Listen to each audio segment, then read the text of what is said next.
Hi everyone, this is an introductory video to show you how to do SimSolid meshless structural analysis inside of Onshape. Okay, I'm in Onshape and I have a very simple single part model. And to do SimSolid, I have to do the following. So first I have to make sure it's available. So I go to the App Store, look for SimSolid Cloud, pick that and hit subscribe. There's a free 14-day trial. Once you do that, you'll come back into your Onshape document and you'll see that there's a new app added called SimSolid Cloud. So if I just pick that, it'll make a tab. And this tab now, I can take any of my geometry part or assembly studios, bring them and analyze them. A couple things with the tab. First there, you can pick here, you can see there is a dashboard. There's a project pane, there's settings, account info, help, and intro. Intro is very nice, gets you started, the 4 steps of doing analysis. Help gives you much more details in terms of even, theoretical details, SimSolid compared to traditional FEA, etc. And in settings, you can actually customize your environment. You can pick what type of unit you want, SI or IPS. You can pick the types of controls, SimSolid viewing model, Onshape viewing model, or even a SolidWorks viewing model. You can do custom materials. You can even specify your appearance that if you want the standard views to be wide to the top or Z to the top. Okay, to do an analysis, you go and you say add a project. You pick the part studio or assembly studio that you want to add in. So let's just do this one here. Now it brings it into the SimSolid project tab. And you can see here's the same model. It inherits the material properties that were defined inside of Onshape. If there were multiple parts, you do connections. In this case, we'll just do an analysis. We pick the analysis type, structural, linear, nonlinear, modal, or thermal. Let's do a linear analysis. Let's pick our boundary conditions. I want to make it immovable at this end. And then what I want to do is I want to put an extensional pressure at this end. Now this actually is a benchmark model. It looks simple, but it's a little bit more difficult than you might imagine. First you have this really long, narrow hole.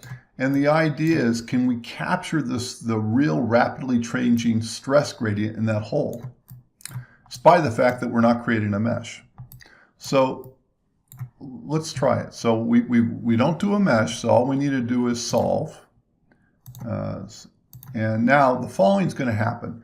SimSolid will solve the model once. It'll examine the error, it'll adjust it, solve it again, examine the error, adjust it, solve it a third time.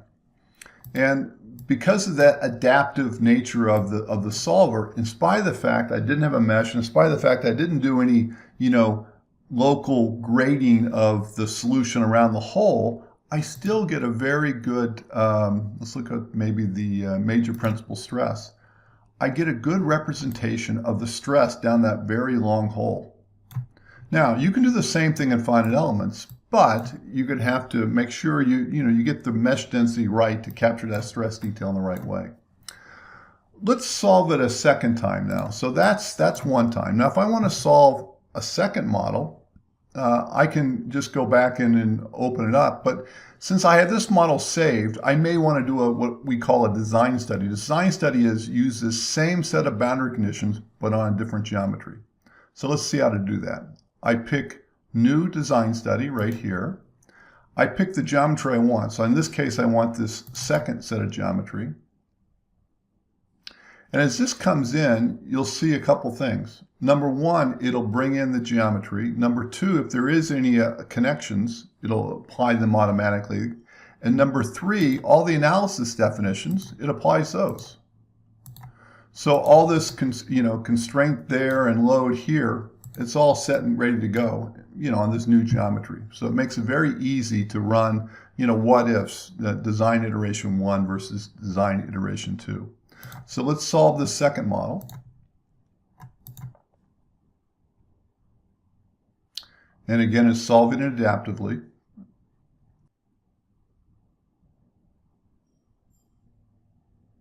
Okay, there's the model. So we can compare that one to this one just by picking back and forth. Let's do 1/3 design study. This time, let's bring in a little bit more geometry. So here I'll bring in this. Now, a couple things. Now, this time I have actually multiple parts. I have washers, nuts, bolts, and I have a couple different beams there.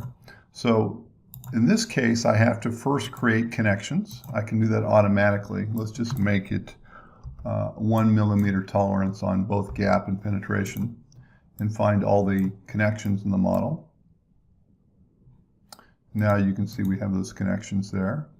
Now I can come up here and my analysis was copied, but you'll see that there's a few things it didn't know about. So in this case, it doesn't know about this new geometry, but if I want to edit, it's very simple. I can either just pick here and say edit, or I can just double click and I can just add that additional face there, okay, for my constraint.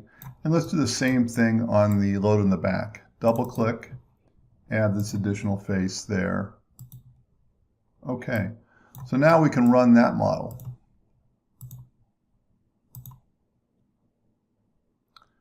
And again, the idea is that we can get a very rapid viewpoint of changing design geometry.